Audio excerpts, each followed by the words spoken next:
So in this video we'll be going over a 5v2 fight for Baron between JDG and Top Esports from the LPL finals. This is going to be game 3. Like I said, it's going to be a 5v2 fight, and I want to kind of talk a little bit about why you shouldn't put all of your players inside the pit when you're doing the Baron. And obviously I'm going to kind of go over the fight itself, and because it's a bit of an interesting one when it comes to why I think they lost the fight. So I'm gonna play it here and go over some of the obvious things that happen. You can see the Aphelios here is over the wall. He's kind of being annoying, and then the important thing here is Azir uses his soldiers to kind of try and zone him out from here, and this allows for when the Corki comes in. He has a really easy time coming in and doing a lot of damage, you can see, and just pushing the Azir back because the Azir just used these cooldowns, and just pushing him back. Now, another important thing to note before we go further into this fight, JDG just won a fight prior to this call, and they were able to kill 3 people, and that's why this is a 5v2, because the only people left were the Corki and the Aphelios.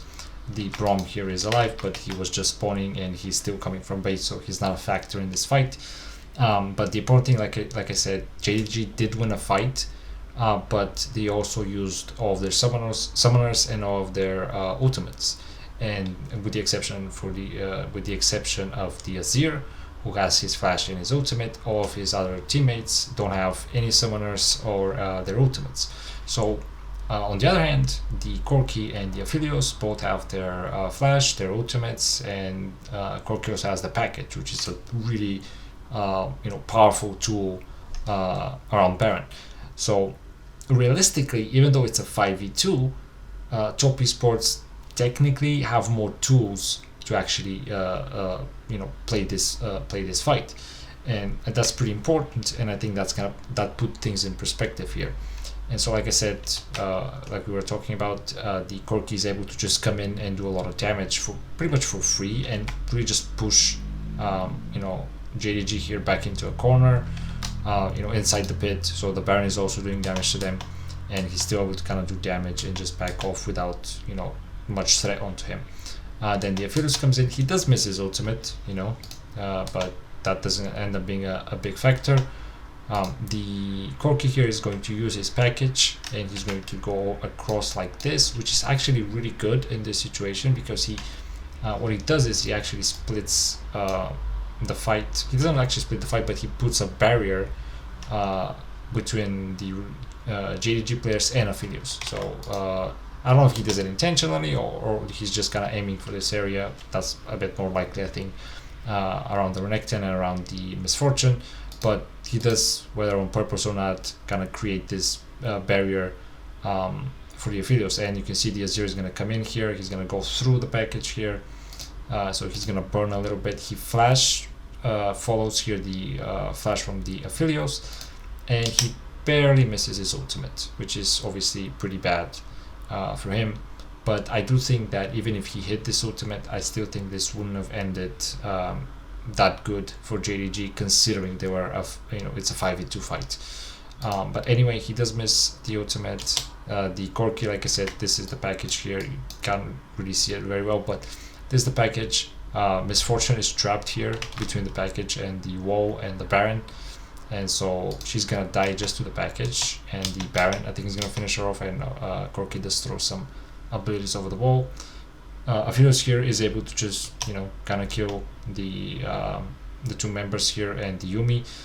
Trundle walks along the package again. Like I said, that was pretty useful from the Corki. So you can see he's slowed, and so they win the fight 2v5 pretty much, and they are able then to take the Baron. So that's a pretty tragic situation for JDG, considering again it's a 5v2. But as we mentioned, technically Top Esports had more tools, and I would say that it's not that surprising they actually won this. But like I said in the beginning, I do want to talk a little bit about why you shouldn't put everyone inside the pit when you're doing Baron, whether it's 5v2 or a 5v4 or a 5v5. especially on blue side. This area behind the pit is really important. Now, there's another thing that I do want to talk about after we talk about that, which has to do with kind of the approach JDG had here, and why I think they made the decision to have everyone inside the pit, and just why they really kind of made this fight difficult for themselves. But the reason why you shouldn't have everyone in the pit is, in this case, if you look at Renekton, he's really useless in this position. Renekton here in this fight, I'm gonna just let it play through a little bit, doesn't do anything. He does damage to the Baron, but nothing else. Damage on the Baron from Renekton is not that impactful, and he can't do anything. He just dies to the package. So that was Renekton's contribution to this situation. You might say it's just because Renekton is not that good in this situation, and that's to a degree true. But I think as they were coming into the river here, he could have walked through the ramp here and get in this area here. So this would be the Renekton. And again, the reason here, the reasoning, the theory here is you don't want to have everyone inside the pit, and Renekton is not going to provide anything but a little bit of damage on the Baron if he's in the pit. So I'm going to let it play through because it's going to zoom out a little bit so I can better draw this. So if Renekton was initially here, so this would be Renekton, the Azir is here, you have Trundle here, and you have MF.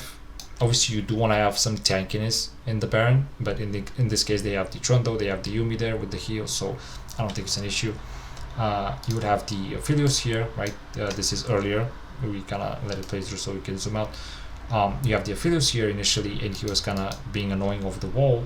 But if you have the Renekton here, now you have another angle to kind of put pressure on him and not allow him to just kind of freely do a little bit of damage over the wall and just stay there and not be too bothered, because he's over the wall, he has flash, he's safe. If you have this second angle on him, and you have the Azir as well from here threatening, then it's much more likely, I think, that he would back off and not be able to occupy this space. At least it wouldn't be as comfortable as it was for him. And so kind of the theory here again is that if even if it wasn't a 5v2, if the opponent was coming through here, obviously you do want to have control, so ideally it will be a little bit different. But ideally when you do Baron from blue side, you would actually flush your opponent out from this area, and they would be coming from either from here or from the river. And in this case again, the Renekton would have a good angle to follow up a fight if they were to commit fully through here. The Renekton would have access to the backline if they're coming through here. Like I said, let me just draw it a little bit better. If they're coming through here, he could delay them as much as he can. Obviously he can't stop them, he can't fight 2 people, 3 people, that's not necessary. He could just delay them, but let them pass by him.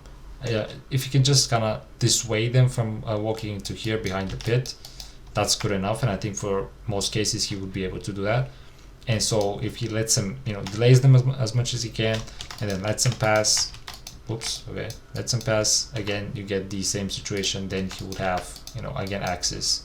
Obviously he would move back, so he lets them pass, and then he will again have access to the backline. So that's kind of the reason why you always want to have at least one person outside of the pit, so he can have that different angle once your opponent commits and tries to contest.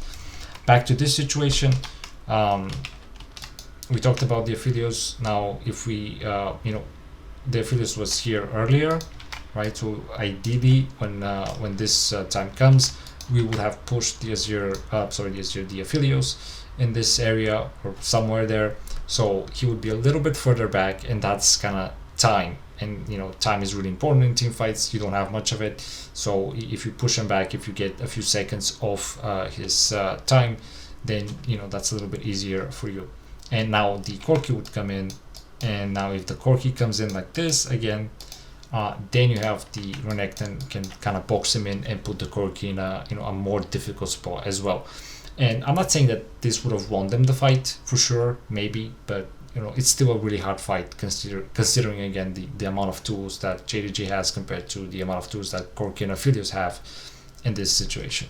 But yeah, I think this would have been a little bit better for JDG, and I think it makes sense to do it as well. Now, the real reason I think the reason they didn't do it is because they didn't expect the contest from Top Esports. They didn't expect Aphelios and Corki to contest, and I think it makes sense, right? It's a 5v2. Why would you expect them to contest? And even if they contest, you make the decision. We got 3 kills. Let's go Baron. You go all into the pit, and you think if they come in, we're just gonna kill them. We're 5v2. We're just gonna kill them. Obviously, that's not the case, and it's when you think about it, when you have time, when you pause and you look at everything, you can easily see that it's not gonna be as easy. But when you're in the game, it's very different. And the one thing that I would say that they could have done, and I think they should have done, is get a little bit more information, because that's the thing that we have that they didn't have. So they didn't have the information. I don't think that the Corki was actually recalling, and maybe they didn't think about the package. Maybe they didn't think about the Corki at all. I don't know, but I don't think they see him recalling here in the mid lane. If YouTube, let me actually go through this. I don't think they see him. So I think the Renekton should have tried and get a little bit more information instead of just immediately going to the Baron.